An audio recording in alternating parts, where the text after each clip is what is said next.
So, here's what has happened to me this month. So you know how when you were growing up, your parents always told you that if you watched too much TV, your brain would turn to mush? Maybe that was just my parents, but in my house, that was supposedly like an accepted fact, that if you watch too much TV, your brain would just die inside your head. Not traumatic at all. As I got older and realized my parents were only telling me this to just get me to not watch TV that much, and it wasn't a worldwide accepted fact, I started to just completely disregard it. But I learned this month that, you know, maybe my parents had it right all along. No, there's no scientific proof that your brain will just die inside your head if you watch too much screen time. Probably not gonna happen. But I was home alone for basically the last 3 weeks, and I started to realize around week 2 that because I was having a lot less human interaction than normal, I was spending way more time on a screen, whether that was my computer, my phone, watching Netflix on the TV, anything. I was pretty much always on a screen of some kind. One day, halfway through an episode, I started to realize that my eyes were getting so sore. Like, they felt so strained, and instead of turning the episode off like any rational person, I would just close my eyes for a few seconds and then open them again and keep watching, and then close my eyes and give them a break and open them and keep watching. And I never have been one to think that I was addicted to screens. You see all those videos about, you know, turn off your phone, get rid of your phone, go outside and do stuff, and you're like, yeah, I'm not at that level. Of course not.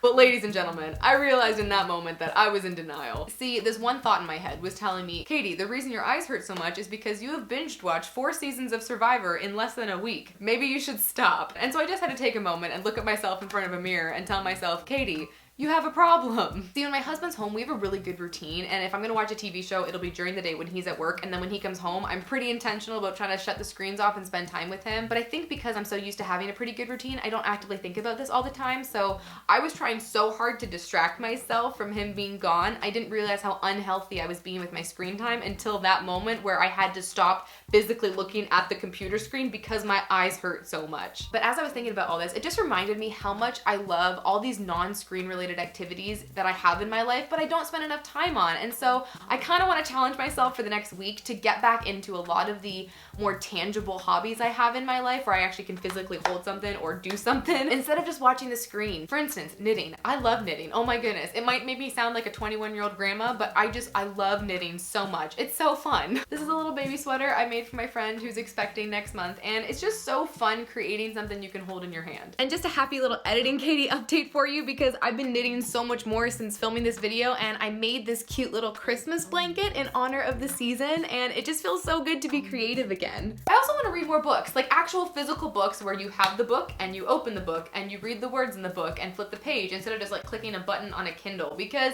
to me I get so much more out of the experience when I read a book actually flipping the pages than when it's on a screen. So I'm gonna challenge myself to read 1 book this week, and I need all of you guys to like hound me on Instagram to make sure I do it. Oh, also, playing piano. I want to do more of that. That is definitely something I need to challenge myself to do more of, because I worked for years to get to the level of piano that I'm in, and for some reason I just haven't been practicing as much as I should be, and I want to maintain those skills because it seems the only time I actually play piano now is for church, which is really fun and I enjoy, but I would much rather like play Chopin pieces than like chording for church. It's just me personally, but I really should do more of that. Something else I realized was that I didn't remember the last time I viewed photos that weren't through a screen, because it always seems like when I look at photos, it's a Facebook album or it's Instagram feed or something like that, which I'm totally fine with. You guys know I'm not trying to come at social media here, but I do think there is something to be said for actual physical printed pictures. And so finally, after 9 months of being married, I actually printed wedding photos. It took me 9 months to get like an actual printed photo from the day.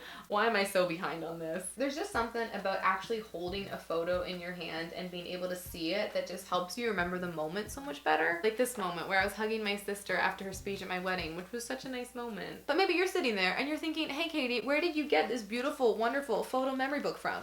Well, I'm glad you asked, because this book is from today's sponsor, Chapbooks. In all seriousness, one of the things I love about printing photo memory books with Chapbooks is that they start at $10. This book only cost me $10, which I thought was pretty cool. I'm all about affordable gift giving, and so I thought with the Christmas season coming up, this might be a really good idea to share with you guys. What they're actually best known for is printing social media photo memory books, where they'll put like your Instagram feed for the month into a book and then ship it to you, and you can set it up so that it's a recurring thing. So if any of this interests you, or you think this might be a good gift idea for a friend or for a family member in the Christmas season this year, then please feel free to click the link in the description below and check it out. And don't forget to use my code that I've provided for you down there as well for 20% off. And thank you so much, Chapbooks, again for sponsoring this video and thereby helping me buy groceries this month.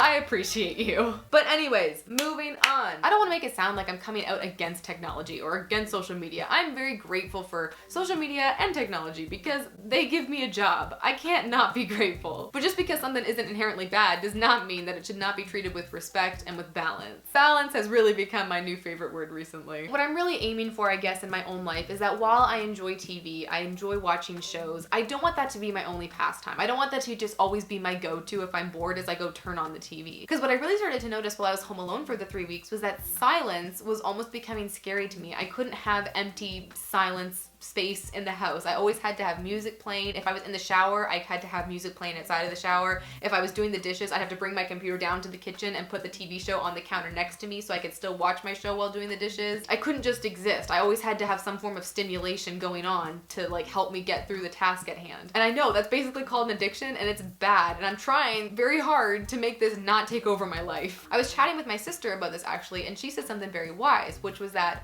when you're online all the time, you forget how to be bored. And when you're bored, that's when you're most creative. So because we're always distracted by our phones and our screens and we're always looking at these things, we actually are probably way less creative than we would be if we just had downtime to think and be imaginative and be creative. I mean, how much time did we spend when we were kids just playing imagination, right? You go outside and you're playing house and in your mind you see it all there, but really you've got like 2 sticks and some grass. I'm not trying to say that we as adults need to go outside and play with sticks. I'm just trying to illustrate a point, okay? And now look who I've convinced to join me for the video for a session we can call Bonus Wisdom with David. Do you have some bonus wisdom on this topic for us?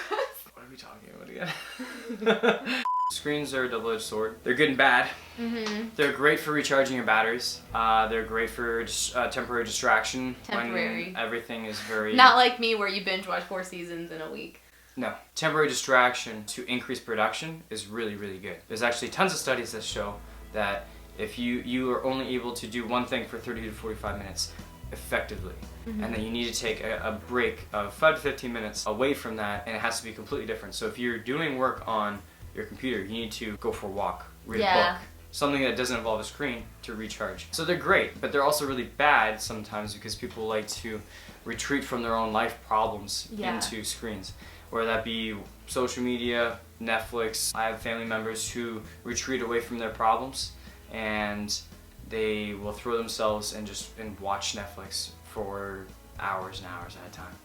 And at the end of the day, that's great. It's a nice distraction. It's temporary, but it's a band-aid over an arterial bleed. It's funny because you say that, and I know you're not talking about me, but that's like exactly me. That's like the whole point I made in this video before that, using Netflix as my band-aid for you being gone.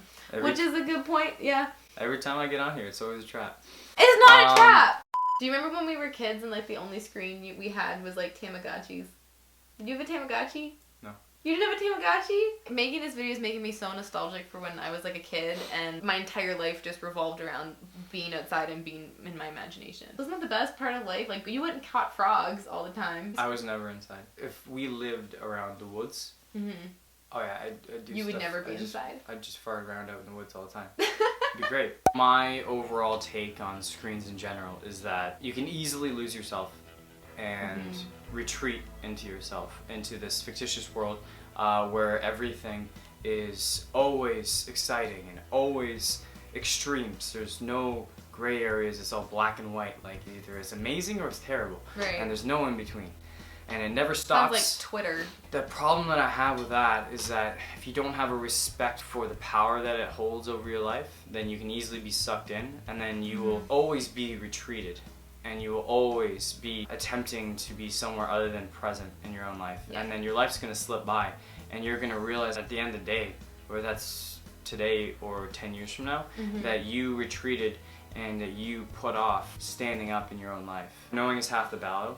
And knowledge is power. Because we now know, we are now empowered. If you take that knowledge and you apply it, then the power you can attain in your own life is infinite. So just take the knowledge and apply it. Get off your butt and shut off your screen and take control of your life. Boom. Bonus wisdom with David. No, I meant like, boom, like, turn it off. Oh! Thank you so much for your bonus wisdom, David. Oh, also, I guess I should show you these. I printed these while we were gone. They're wedding pictures. Isn't that nice? Yeah. Can we make them pop-up pictures? You want to make Can pop? can you like make? I'll text chat books and see if they can make pop-up pictures for you. Amazing. Thanks for being on my channel again, David, for the first time since we've been married. No That's problem. cool of you. I know you love cameras so much, so thank you very much. You can leave if you want. I can do the other trip by myself, or you can stay. Okay, I'll go. If there's a choice, I'll leave. Love you. Love you. So anyway, not sure how all of this is gonna fit together, but what I want to encourage you guys to do is maybe like come along this challenge with me and start implementing some of your own hobbies in your life that don't require your phone or your computer, and just start doing those things again. Because honestly, I think we all would thrive more in our lives if we just had more variety, and Netflix is just one thing, and it's okay in moderation, but we need to make sure we fill our time with other stuff as well. That's really the point I wanted to make. I'm not against screens or technology in general, I just think balance is key. Again, balance. My favorite word. Thank you guys so much for watching, as always. I hope you enjoyed this video and some of my thoughts made sense to you today. And there'll be like my social media and a subscribe button and stuff all over the screen. It's 2018. You guys know the drill. You know how this works. Click where you want. And until the next time I see you guys, have a great life. Don't be stupid or make bad decisions. Bye.